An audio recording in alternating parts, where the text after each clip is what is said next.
ஆண்டவராக இயேசு கிறிஸ்துவின் நாமத்தினாலே என் அன்பின் வாழ்த்துக்களை நான் தெரிவித்துக் கொள்கிறேன். இன்றைக்கும் கூட நாம் ஒரு வசன பகுதியை நாம் வாசிக்க போகிறோம்.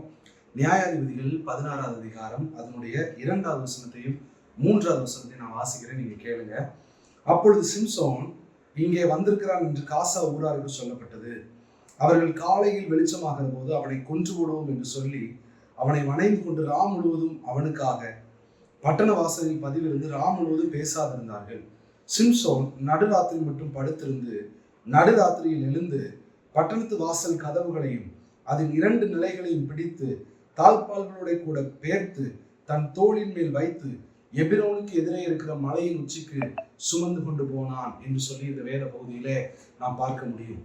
இங்கே காசா பட்டணத்தார் இவனை கொன்று போட வேண்டும் என்று சொல்லி அவனுக்காக அதிகாலை மட்டும் பதிவிருக்கிறார். ஆனால் சிம்சோன் என்ன செய்கிறான் என்று சொன்னால், நடுராத்திரியிலே அவன் எழுந்து அவன் செய்கிறதான காரியத்தை பாருங்க. பட்டணத்து வாசல் கதவுகளையும் அதன் 2 நிலைகளையும் பிடித்து தாழ்பாலோட கூட பேர்த்து தன் தோளின் மேல் வைத்து மலைக்கு ஏறி போனான் என்று சொல்லி வேதவசனம் சொல்லுகிறது. இன்றைக்கு இந்த வேதவசனத்திலிருந்து நாம் என்ன கற்றுக்கொள்ள போகிறோம் என்று சொன்னால், நம்முடைய வாழ்க்கையில இன்றைக்கு பெரிய கதவுகள் திறக்கப்படாத கதவுகள் இருக்கும். மிகப்பெரிய கதவுகள் அடைக்கப்பட்டிருக்கும். பட்டணத்தின் வாசல் கதவுகள்னா சும்மாவா இருக்கும்? அது எவ்வளவு பெருசா இருக்கும், எவ்வளவு லார்ஜா இருக்கும், நம்முடைய கதவுகள் எவ்வளவு பழமையானதா இருக்கும், தாழ்பால்கள் எவ்வளவு பெருசா இருக்கும். அதை பேர்த்தவன் கொண்டு போறானா அவனுக்குள்ள இருக்கிற பரிசுத்த ஆவியனுடைய அபிஷேகம் அவனுக்குள்ள எப்படி இருக்குன்னு சொல்லி கொஞ்சம் யோசித்து பாருங்க.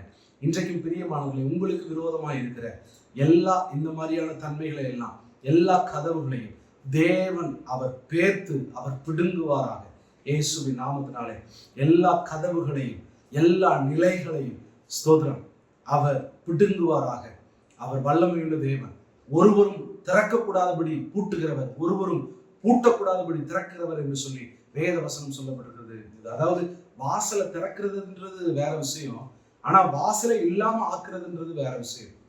வாசல் திறந்தா சரி, அதை பூட்ட முடியும், இன்னொரு முறை ஒரு பூட்டலாம் அப்படின்னு நம்ம சொல்லலாம். ஆனா அதை பேர்த்து ஸ்தோத்திரம் அதை அவன் கொண்டு போனான் அப்படின்னா அதுல வாசலே இல்லைன்னு அர்த்தம். அப்புறம் ஆண்டவர் இன்றைக்கு உங்களுக்காக அடைக்கப்பட்டிருக்கிற வாசலை தேவன் அப்படியாக பிடுங்குவாராக. இயேசுவின் நாமத்தினாலே உங்களுக்கு அந்த அபிஷேகத்தை தேவன் தருவாராக. இங்கே நான் பார்க்கும்போது ஸ்தோத்திரம் அவன் அந்த பட்டணத்தின் வாசல் கதவுகளையும் 2 நிலைகளையும் கதவுகளையும் தாழ்பால்களையும் அவன் பேர்த்து கொண்டு மலைக்கு ஏறி போனது போல இயேசுவின் நாமத்தினாலே ஸ்தோத்திரம் இந்த நாளிலே தேவன் உங்களுக்கு விசேஷித்த அபிஷேகத்தை தேவன் கொடுத்து பரிசுத்த ஆவியான உங்களிடத்தில் வரும்பொழுது நீங்கள் பலனடைந்து என்று வேத வசனம் சொல்லப்பட்டிருக்கிறது. அவருடைய பலத்தினாலே எல்லாவற்றையும் பிடுங்கி தூக்கி எறியக்கூடிய கிருபை தேவன் உங்களுக்கு தருவாராக. ஸ்தோத்திரம். அதாவது இந்த கதவுகள் இதெல்லாம் பார்க்கும்போது அதாவது ஆரம்ப நாட்களில் ஒரு சில வீடுகள்லாம் பழைய கதவு பூட்டிய கிடப்பதை பார்த்தா பயமா இருக்கும். இன்னைக்கு ஒரு சில கதவுகள் உங்க வாழ்க்கையில் இருக்குது, சாபத்தின் கதவுகள் இருக்குது. அதை எல்லாத்தையும் தேவன் பிடுங்கி போடுவாராக. ஸ்தோத்திரம். கர்த்தராகிய இயேசு கிறிஸ்து நீங்க பார்க்கும்போது அவர் நமக்காக அவர் சாபமானார் என்று சொல்லி வேத வசனம் சொல்லப்பட்டிருக்கிறார். அவர் சாபமாகி சிலுவை மரத்தை தன் தோளின் மேலே எடுத்துக்கொண்டு ஸ்தோத்திரம் கொல்கதா மலையிலே அவர் சிலுவையிலே எல்லா பாவங்களையும் சாபங்களையும் அவர் முறியடித்து சாத்தானின் தலையை நசுக்கி அவர் வெற்றி சிறந்தார் என்று வேதவசனம் சொல்லுது. இன்றைக்கு பிரியமானவர்களே, உங்களுடைய வாழ்க்கையில எப்பேற்பட்ட கதவுகள் இருந்தாலும் சரி, கர்த்தர் சத்துருவின் வாசல்களை அவர் பிடுங்கி போடுவார். அவர் வல்லமையுள்ள தேவர். பாதையே இல்லைன்னு சொல்லி நீங்க நினைக்காதீங்க. இஸ்ரவேல் ஜனங்கள் செங்கடல் பக்கத்துல வரும்பொழுது அவங்களுக்கு பாதையில நினைச்சாங்க. ஆனா வசனம் சொல்லுது அவங்களுக்கு பெரும் பாதை உண்டாயிருந்தது என்று சொல்லி சொல்லப்பட்டிருக்கு. ஆண்டவர் அந்த வாசலை தேவன் உடைத்து போட்டார், அந்த செங்கடலை திறந்து போட்டார். அவங்களுக்கு பெரும் பாதை தேவன் உண்டு பண்ணினார். 20 லட்சம் ஜனங்கள் போனா எவ்வளவு பெரிய பாதையா இருந்திருக்கும் அப்படின்னு சொல்லி கொஞ்சம் யோசித்து பாருங்க. எரேமியாவுக்கு ஆண்டவர் ஒரு அபிஷேகத்தை கொடுத்திருக்கிறார். அந்த வார்த்தையை நம்ம பார்க்கலாம். எரேமியா 1வது அதிகாரம் 10வது வசனத்துல சொல்லப்பட்டிருக்கிறது. பார், பிடுங்கவும் இடிக்கவும் அழிக்கவும் கட்டவும் கவிழ்க்கவும் நாட்டவும் உன்னை ஜாதிகளின் மேலே ராஜ்யங்களின் மேலே ஏற்படுத்தினேன் என்று சொல்லி ஆண்டவர் சொல்லுகிறார். இன்றைக்கு ஆண்டவர் இதுல 2 காரியம் தான் நல்ல காரியம் பாருங்க. அதாவது கட்டவும் நாட்டவும், மற்ற எல்லாம் பாருங்க, பிடுங்கவும் இடிக்கவும் அழிக்கவும் கவிழ்க்கவும். இந்த அபிஷேகத்தை தேவன் எல்லாரும் கொடுத்திருக்கிறார். ஸ்தோத்திரம்.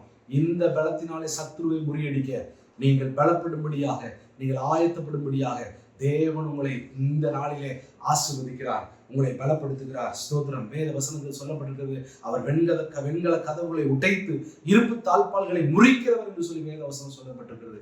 இன்றைக்கு அவருடைய சமூகத்தில் வருவீர்கள் என்று சொன்னார், உங்களுக்கு பெரும் பாதை, பெரிய வாசல், சத்துருவின் வாசல்களை தேவன் பிடுங்கி போட அவர் ஆயத்தமாக இருக்கிறார். கர்த்தர் உங்களை இந்த வார்த்தையின் மொழி ஆசீர்வதிப்பார். ஜெபிப்போமா. அன்பு தேவனே, எங்கள் அப்பா பிதாவே, இந்த ஆசீர்வதிக்கப்பட்ட வேலைக்கு ஆண்டவரே ஸ்தோத்திரம். இன்னைக்கு கேட்ட சத்தியத்தின்படி தேவனே ஸ்தோத்திரம், சத்ருவின் வாசல்களை வேரோடு பிடுங்குகிறவர், எங்களுக்கும் அப்படிப்பட்ட அபிஷேகத்தை கொடுத்து அதை முற்றிலுமாக பேர்த்து போகக்கூடிய கிருபை தேவன் எங்களுக்குள்ளே நீர் கொடுத்திருக்கிறீர். அதற்காக நன்றி செலுத்துகிறோம். உடைய கிருபை, உடைய மகிமை எங்களோடு இருப்பதாக. ஆசீர்வதிங்க, பலப்படுத்துவதை பார்த்து கொண்டிருக்கிற ஒவ்வொருடைய வாழ்க்கையிலும் பாவத்தின் கதவுகள் அவைகள் பெயர்த்து கொண்டு போகப்படுவதாக, சாபத்தின் கதவு இல்லாமல் போவதாக என்று சொல்லி செபிக்கிறேன். ஆண்டவரே, உடைய ரத்தம், பரிசுத்த ரத்தம் ஒவ்வொருவரை ஆசீர்வதிக்கட்டும், தொடரட்டும், விடுதலை தரட்டும். உடைய கிருபைக்குள்ளாக உறுதி ஜெபிக்கிறேன். இயேசுவின் நாமத்தில் ஜெபிக்கிறோம், ஜீவனுள்ள நல்ல தகப்பனே. ஆமென், ஆமென்.